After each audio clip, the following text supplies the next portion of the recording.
Alright, welcome back to another episode of Driveway Shop. And I'm back working on the cover. However, as you can see, I don't have it stamped yet. So what have I been doing for the last 3 months, you wonder? Well, a whole lot of nothing, a lot of other stuff going on. However, I have managed to make a lot of progress on the stamp. And I will show you how I got to where I am. I've learned a lot, and I've tried a lot of methods, and there's certainly another way that I would do it if I were to restart this with the knowledge that I have now. But isn't that always the case? Anyway, let's get on with it. Da da da da da da da da da da da da da da da da da.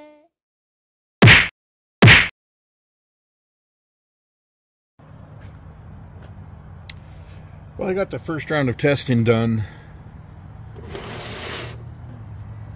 So, let's see what happens. See what happened. I'll show you.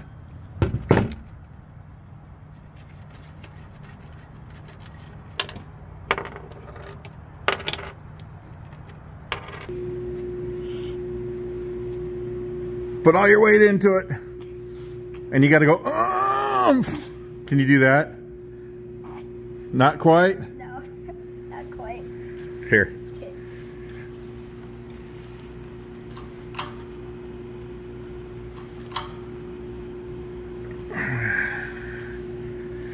And then look at it.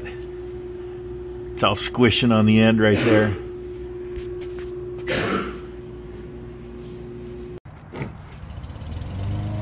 Take the top piece off.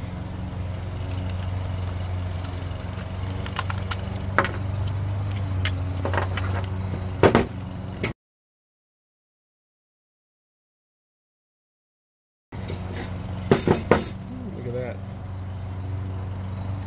So it worked, but I had my eye on my P-pop loose. I didn't get my welds very good on them. I was afraid of that, so now I got to figure out something different. But it worked, so now I just got to chase the letters, make a little more definition on them.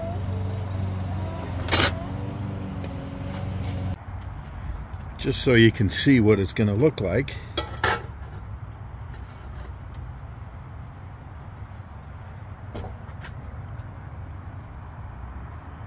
I think it's going to look pretty good when I'm done. Now, while I was working on this, discovered that on the regular sized airbox, Spitfire and GT6 of this same design, this groove here is right in the way, and these letters, of course, won't fit in between those mounting holes, and this groove is in the way. So if I were to do this on a regular sized box, I'd have to flatten this piece out first because it rides right there.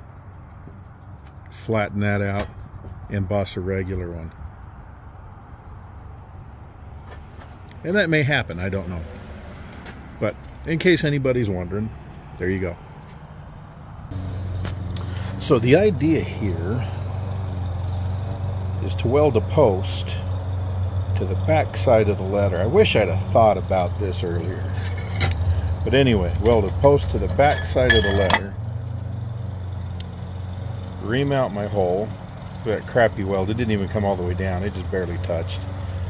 Remount my hole. And then weld that from the back side and grind it flush. All my other letters seem to have good penetration, good reach. But the I and the P were the worst. So I'll post those, stuff in the hole, weld them from the back side, and I should be fine. Time to weld again. I got it figured out. Got them on a post. We've got my P all ready to go. Just slides down in there like so. And then I can weld around that and grind it flush. I think that'll be a lot stronger. Hopefully none of the other letters pop off, but I know how to fix it if they do. So, I think I came up with a solution to one of my problems. The letters coming loose on me, my repair for that sparked an idea. Because as you may have noticed, and if I haven't pointed it out, the way my upper die is formed, it only has the perimeter.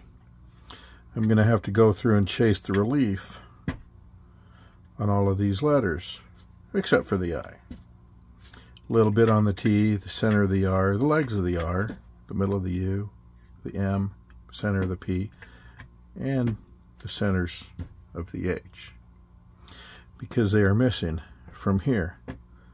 And of course that's partially an oversight on my part, but not really. I just didn't know a workaround at the time. So I just figured I'd deal with it and hope that when I stamp it, it would look good. But obviously it doesn't look good. So that I can manually stamp those, and that'll work. But that's a lot more labor. So how, do you ask? Can I get the relief that I need here to stamp it on here? Well, the method that I did to fix these letters, I welded a post on the I and the P, stuck it through the hole, welded it to the back, and ground it flush. That will work if I do the same thing. Weld the shapes that I need to a post, or shape a post, as the case may be, drill a hole where it needs to be, weld it in place, and there you go. Then I'll have the relief, and it should stamp it out. So what I've done, as you may or may not can tell, I've taken this little piece of steel bar, ground a flat on the back of it, rounded the front. And it, conveniently, by design, fits into the R. Probably the P as well. But I'll need to make one for each of these. So, little carbide burr action on a piece of steel. Drill some holes. And there we go. But drilling the holes poses another problem. And what I need to do is locate these precisely. I think I need some sort of putty to put in here, smash them together, let it dry, take it apart, and that'll tell me where all my spots go. So I think I'll run with that. Day 2. So I put some drywall mud in there because it's water soluble, and it has given me the shape that I need. I put a layer of saran wrap in there between the top, between the bottom mold and the top, so I could get the separation. So once it's dry, then I can go through. I know exactly the places to drill the holes and place the posts. Anything's a tool, and this time the drywall mud worked perfect as marking the locations of the center spots. I went through and just by hand used a drill bit and found the bottom of where the point goes and exposed the metal, and then punched it. So when I go through and drill it, it hits the right spot. I still need to mark these ones. And previously I ran a test using this little piece that I found in my scrap bin, and I shaped it to the center of the R. It needs a little bit more shape. It's too aggressive yet. But the plan is drill the hole, and then I'll countersink it. I'll have a large opening on the back, and then I'll weld around it, and it'll be fixed right in place. So now I need to drill all the holes and make all of these little middle die.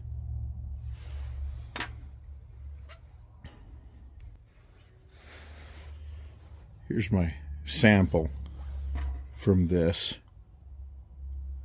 and it's just really aggressive on that P and that R. It worked, but not quite.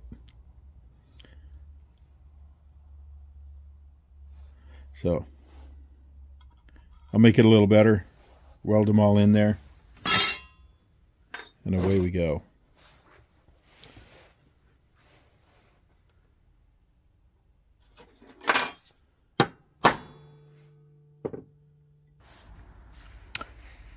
Holes drilled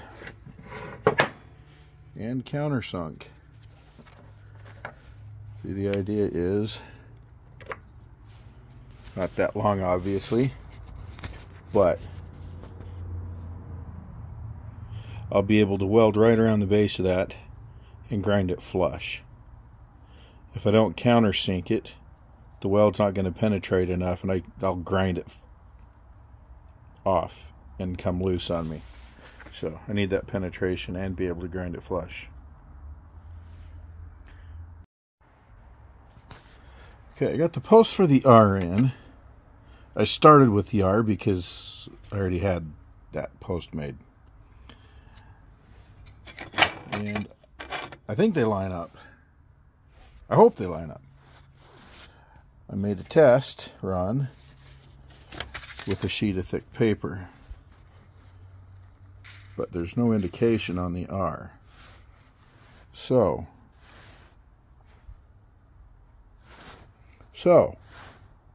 I got an idea from work. Flip finger. Tin foil. It's metal, it's flexible, and in multiple layers. It should be very easy to form. So let's throw it on, see what happens.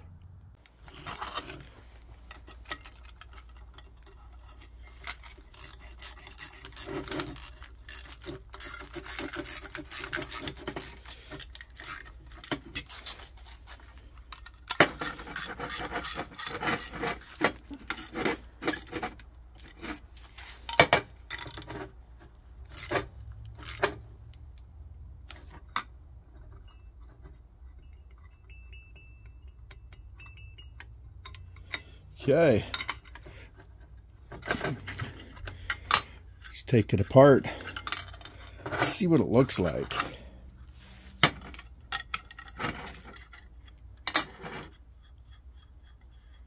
Tinfoil test number 1. Not a hammer.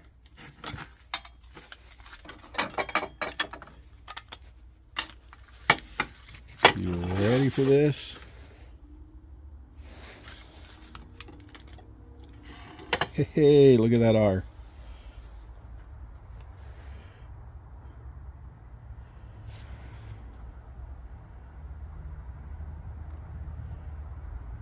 That one worked. All right. I can fill in the backs of those and buzz them flat. And move back to the first one. See if I can get those little lines for the detail in the T's. A little more progress. Getting the relief that I want. I had to go through and do a lot of reconstruction on the middle parts there. Just putting a shape on a post wasn't quite enough. I ended up building that up with a lot of weld and then carving it back with that carbide bit on the Dremel. but I'm making progress. You can kind of see the U there, but it's lined up. I didn't focus on this end when I was stamping it. It's just using a big vise and a hammer. Time for the M. Alright, I've changed up my methods just a little bit. These ones I built what I was hoping the correct shape in the correct location on a post, and then welding them into those holes. It was a struggle, and in the end I ended up just welding on top.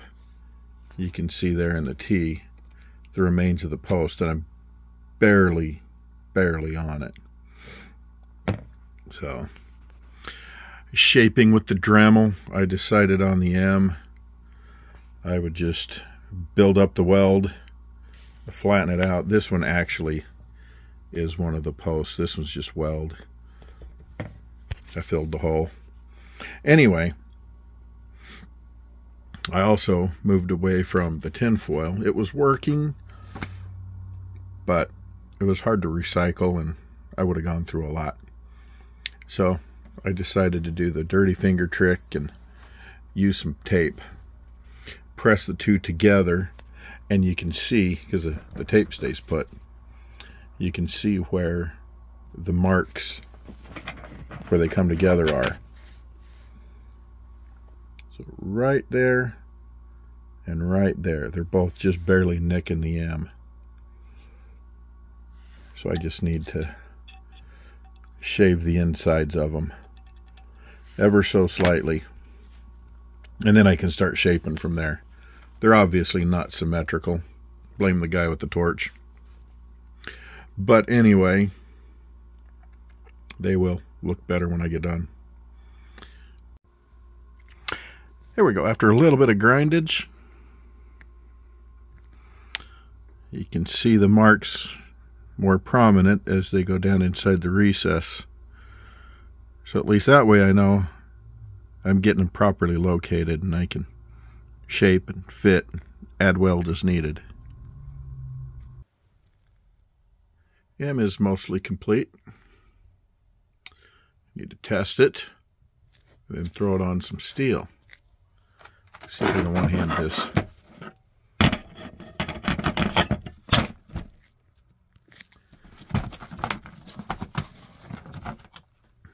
Not much of a gap there. The whole thing may need a little tuning up, but for the most part, let's see what it looks like.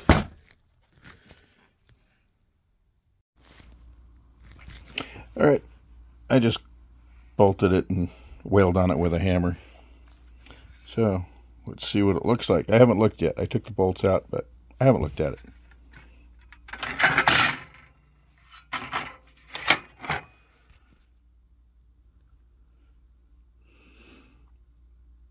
It's slowly coming through. This is going to look good on a press. Well, Happy New Year's and belated Christmas to everybody. Happy holidays. Insert what you want.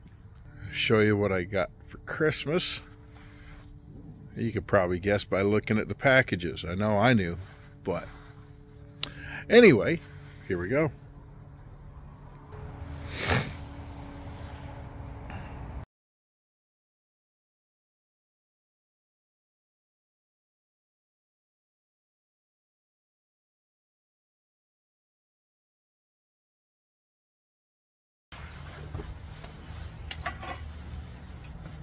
My stamping die, all assembled. It manages to fit conveniently in those two notches.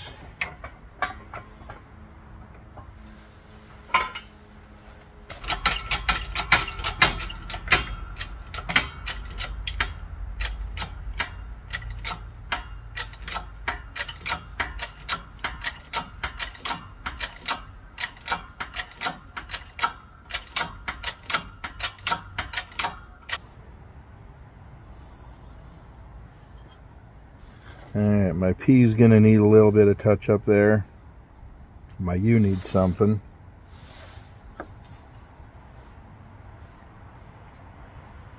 R might need something. The H didn't line up. I'm getting there. I'm real close.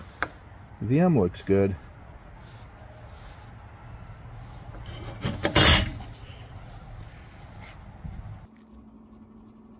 With any luck, this is the last test on the 16 or 20 gauge. Yes. The last test on 20 gauge. Then I can move on to the 18 gauge and then test out the real thing. Pop those bolts out and then we'll demold it, de-dye it, whatever. Take it apart and we'll have a look. 1, 2, 3. Oh, look at that. Wow. That is sweet. Turned out much better than I anticipated. Now, in full disclosure, this is one that I've already stamped, but I was just cleaning up the little pieces. And I had actually gone through and flattened the internals. And, well, flattened them by mean I lowered them. They were standing a little too proud. But that perimeter, wow, I like that. And while I was pressing it, I gave it a little percussive assistance, or rather, hit it with a hammer. Have something there? Still something there that needs help? I don't know. I think for the most part, though, that looks... Wow, I'm impressed. If I say so myself. Let's move on to an 18. I may have spoke a little too soon. Okay, I'm back. My English wheel. Two things. Had to go through and adjust my die a little bit because my R and the top of the H were punching through. I had them a little too tall, so I had to shave them down a little bit and reshape those inner features just a little. Not to mention the fact there's still some significant warp in the panel. I had expected that, but I stamped them just to see what kind of warp I was going to get. So now I'm going to pre-stretch that area in the box where I'm going to stamp it to hopefully alleviate that stretch, that warp.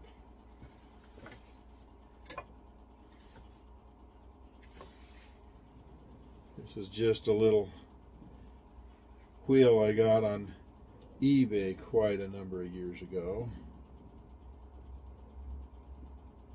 Excellent price. I couldn't really pass it up. Unfortunately, I wasn't able to at the time use it to build the panel I bought it for.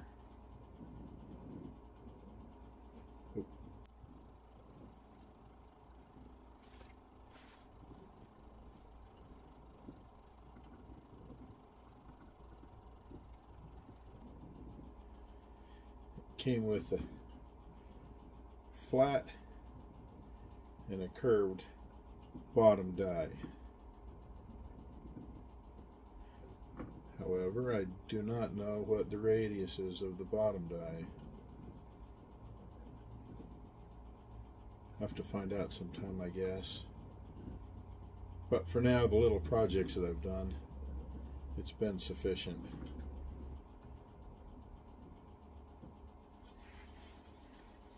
Let's see if I've developed any stretch in that yet.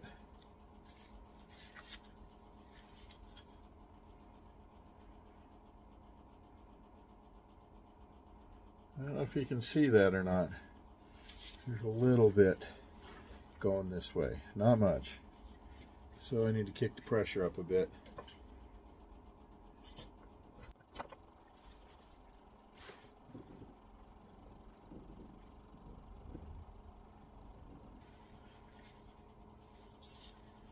Well, we're doing something.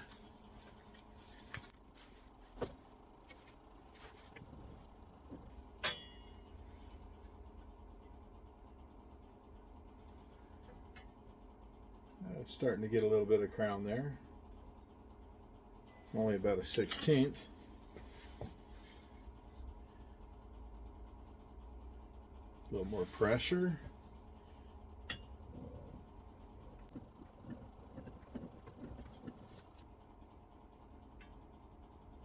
That's pretty good crown. Let's play with that. I'll go stamp it and see what we get. There you go. You see that warp in the dish? Of course, it's all localized right there. So I'll be back. All right, let's take a look. That is not the one I just stamped, obviously.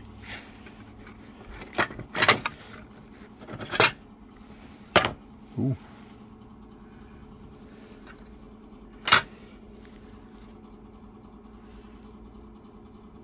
I think it needs a little more stamping. What do you think? But since we're here, let's check the warp.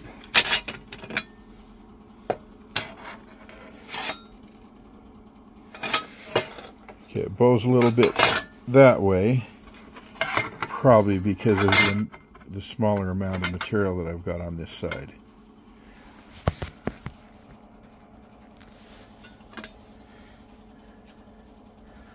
But twisting it, I'm not getting any pop. No oil canning. I mean, it's still a little warped, if you can see that, but much better. So let's do a little more.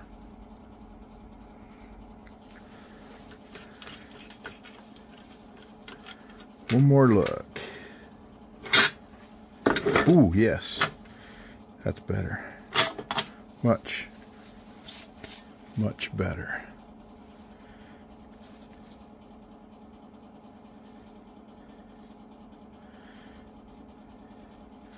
I hope I didn't make the R too shallow, but it's there. I think that'll do what I want, because now the next part of the project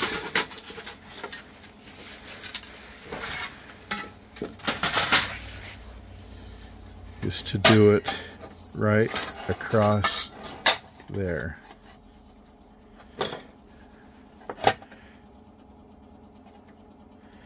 Just like that. One stamp, no welding. Well, that'll wrap up another episode of Driveway Shop. This shows the fruits of my labors of the last while. It's been since November that I've been working on this, slowly plugging away at it. A couple hours in the evenings here and there as I can squeeze them among other family obligations. Got the letters all welded together.